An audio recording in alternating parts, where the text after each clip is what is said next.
बहुत बहुत धन्यवाद। पत्रकार वार्ता में तमाम पत्रकार बंधुओं का पुनः स्वागत। साथियों, अभी कुछ दिन पहले पंजाब की सरकार के 3 वर्ष पूरे हुए थे और बड़े बड़े फुल पेज एडवर्टीजमेंट दिए गए थे कि रंगीला पंजाब भगवंत मान की सरकार ने बनाया है। लेकिन दुर्भाग्य है कि जो कांग्रेस नारा जय जवान जय किसान का देती थी, आज नारा पंजाब में चल रहा है मारो जवान को और मारो किसान को। आज पंजाब की सरकार का नारा, भगवंत मान की सरकार का और पुलिस का नारा है मारो जवान को और मारो किसान को।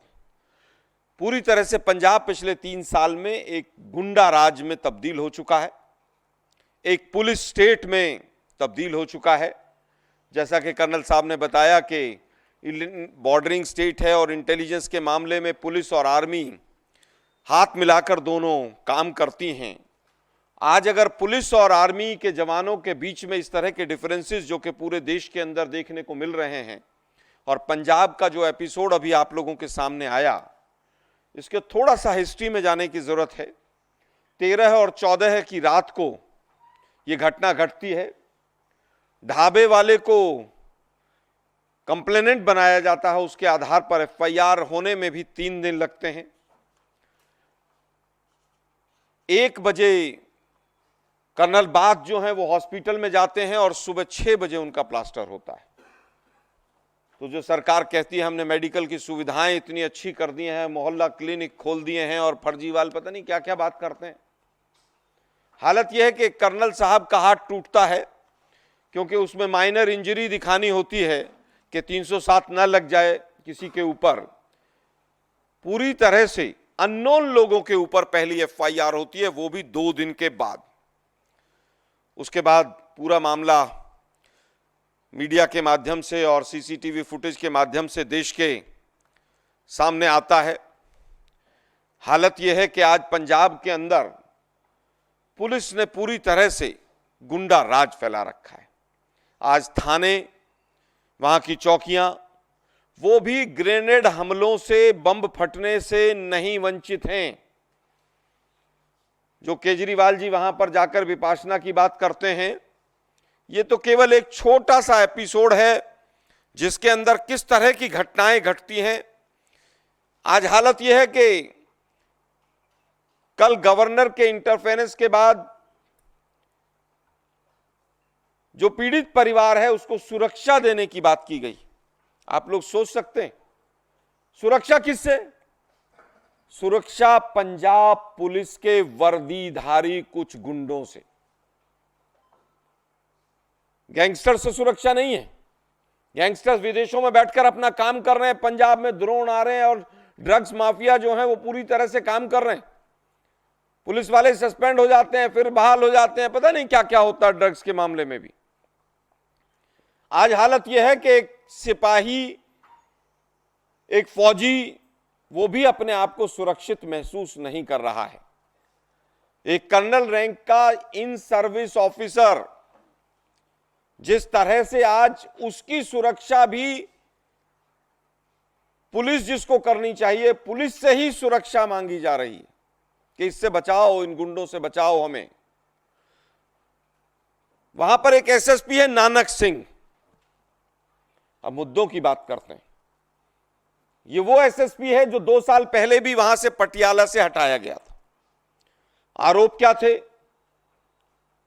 आरोप थे उसकी इनएफिशिएंसी, कि जिस तरह से धार्मिक पोलराइजेशन के माध्यम से वहां पर पटियाला में आज से 2 साल पहले तनाव हुआ, इस व्यक्ति को इनएफिशिएंसी के चलते वहां से हटाया गया।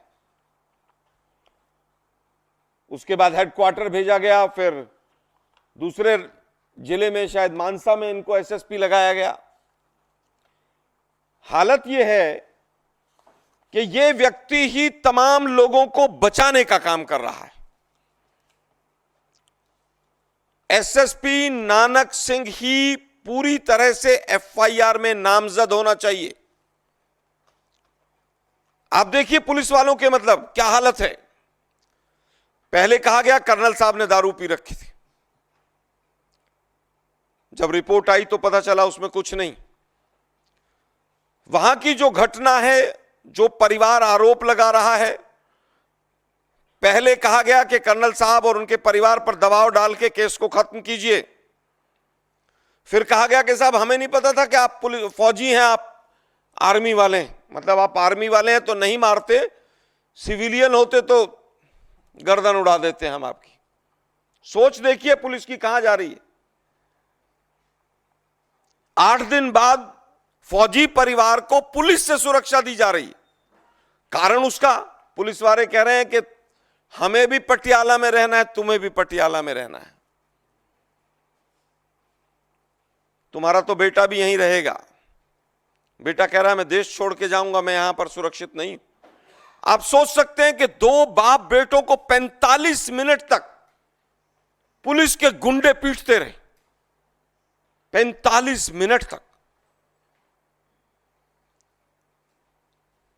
और इतनी शराब पी रखी थी उनमें से कुछ ने, थक गए, बैठ गए, फिर थक के उठ के फिर मारने लगे, बेहोश हो गए, वो मारते रहे। वो उनमें से आखिर में एक ने पूछा पंजाबी में, कैसी इन्होंने कूटा क्यों? दूसरे पुलिस वाले से पूछ रहा कि हमने इसको मारा क्यों इनको? ये हालत लॉ एंड ऑर्डर की है। एक ने कहा कि साहब एनकाउंटर की धमकी दे रहा है कोई पुलिस वाला। ये सब उस परिवार के आरोप हैं। एक पुलिस वाला कह रहा है कि लड़की छेड़ने का केस बना देते हैं इनके ऊपर, फौजी के ऊपर, उसके बेटे के ऊपर, मामला ही खत्म हो जाएगा। पटियाला में ही तो रहना है आपको। कंप्रोमाइज का दबाव कि कंप्रोमाइज कर लो, फिर दबाव के आप मोर्चा ना निकालें, आप किसी तरह का कोई धरना प्रदर्शन कोई चीज ना करें, सबूतों के साथ छेड़छाड़। मेडिकल किसका हुआ? फौजी साहब का, कर्नल साहब का। पुलिस वालों का मेडिकल नहीं होता है। क्यों? क्योंकि पहली एफआईआर 2 दिन के बाद आती है, जब तक तो शराब का नशा निकल गया होगा शरीर से। अगर 2 दिन में एफआईआर हो और कोई व्यक्ति नामजद होगा तो स्वाभाविक है कि वो अल्कोहल आएगी। 2 दिन तक एफआईआर ही मत करो। फिर जब दबाव पड़ा, 7 दिन के बाद दूसरी एफआईआर होती है। आप सोच सकते हैं, पहली एफआईआर में कंप्लेनेंट ढाबे वाला, अब जो एफआईआर कल हुई है, माननीय प्रताप बाजवा जी ने भी इस विषय को विधानसभा में बड़े जोर से कल 0 आवर में उठाया है। दूसरी एफआईआर देखिए क्या कहानी। दूसरी एफआईआर में यह कहा गया है कि कर्नल बाथ की जो स्टेटमेंट 14 तारीख की रात को दी गई है, उसके आधार पर हम 21 तारीख को एफआईआर कर रहे हैं। मतलब जंगल राज की पराकाष्ठा देखिए आप कि सर्विंग कर्नल साहब ने जो 14 तारीख को अपनी स्टेटमेंट दी थी, उसके बेस पर हम 21 तारीख को एफआईआर कर रहे हैं। आज हालत यह है कि एसएसपी नानक सिंह वहीं बैठा हुआ है, बार बार झूठ बोल रहा है, गलत स्टेटमेंट दे रहा है। 12 पुलिस वालों को सस्पेंड कर दिया, कल ऐसी रिपोर्ट मीडिया के माध्यम से आ रही। 4 पुलिस वालों के नाम सुनाई दे रहे हैं। अरे भाई 12 पुलिस वाले सस्पेंड किए हैं आपने, जिला बदर किए हैं, तो 12 के 12 का नाम एफआईआर में क्यों नहीं है? पहला सवाल सीधा सीधा। एफआईआर की कॉपी देने में परिवार को दिक्कत। कौन से 12 अधिकारी सस्पेंड हुए उनके नाम हमें भी नहीं पता। आपको अगर मीडिया के साथियों को किसी को पता चले हो तो हमें जरूर उन 12 की लिस्ट दीजिएगा। हमें पता चला है कि 4 इंस्पेक्टर हैं और एक 8 का कॉलम बना के अनआइडेंटिफाइड लोगों का एक कॉलम बना दिया है। पहली एफआईआर होने में 2 दिन, दूसरी एफआईआर होने में 8 दिन। 8 दिन के बाद फौजी को सुरक्षा चाहिए पुलिस वालों से। हालत यह है, फिर एसआईटी का एक नया नौटंकी, एक नया ड्रामा आता है कल कि साहब एसआईटी बना दी हमने। आजकल ये बीजेपी वाले भी बड़ा एसआईटी का खेल करते हैं। यूपी में 100 से ज्यादा बनी, आज तक किसी का क्या हुआ पता ही नहीं चला। एसआईटी में कौन है? 3 पुलिस वाले। पुलिस वाले ही जांच के दायरे में, पुलिस वालों की ही जांच होनी है और पुलिस वाले ही जांच करेंगे। इस तरह का एक केस 92 में भी हुआ था, जब पटियाला में कैंटोनमेंट है तो वहां के ब्रिगेडियर या वहां के जो भी सीनियर मोस्ट अधिकारी हैं उनमें से किसी से संपर्क नहीं साधा गया, कोई जुडिशियल आदमी उसमें नहीं रखा गया। मीडिया में कहा गया कि जुडिशियल इंक्वायरी हमने ऑर्डर कर दी है। किसको जिम्मेदारी सौंपी, किस लेवल का अधिकारी है, कौन जज है, कौन जस्टिस है, कौन रिटायर्ड है, सर्विस वाला है, पूरे देश को कुछ नहीं पता है। आज हालत यह है कि पुलिस वाले ही पुलिस वालों की जांच कर रहे हैं। पूरा पंजाब ड्रग और पुलिस माफियाओं के तहत अपने आप को डरा और सहमा महसूस कर रहा है। ये तो फौजी वाला एक मैटर हमारे सामने आया, जिसको पूरे मीडिया के साथियों का भी धन्यवाद देंगे कि सबने हमारा साथ देकर इस चीज को उठाया। आप सोचिए व्यापारियों का क्या हाल होगा वहां पर। किस तरह की थ्रेटनिंग कॉल्स, फिरौती, रंगदारी, क्या क्या चल रहा है। इस आम आदमी पार्टी ने पंजाब का बेड़ा गर्क कर दिया। जब पुलिस ही धमकी देने लग जाए, पुलिस ही एनकाउंटर की बात करने लग जाए, जब पुलिस ही झूठे केस की बात करने लग जाए, तो सोचिए कि कितनी छूट प्रशासन ने पुलिस वालों को दे रखी होगी। दुर्भाग्य यह है कि सूबे के मुख्यमंत्री, जो स्वयं गृह मंत्री भी हैं, भगवंत मान जी, उनकी तरफ से कोई बयान हमें देखने को नहीं मिला। इतना बड़ा एपिसोड हुआ, 7 से 8 लाख रिटायर्ड और इन सर्विस डिफेंस के लोग हैं पंजाब में अकेले में।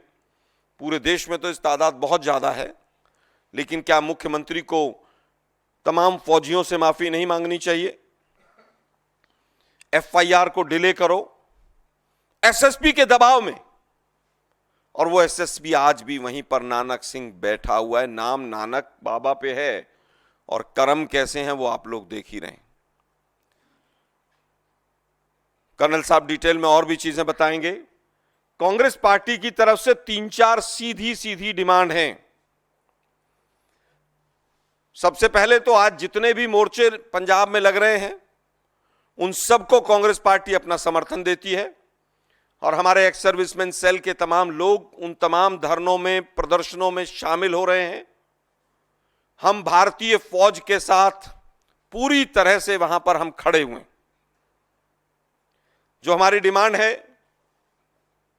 सबसे पहली है कि रिटायर्ड जज कोई भी हाई कोर्ट के हों, उनके तहत जुडिशियल इंक्वायरी होनी चाहिए, टाइम बाउंड।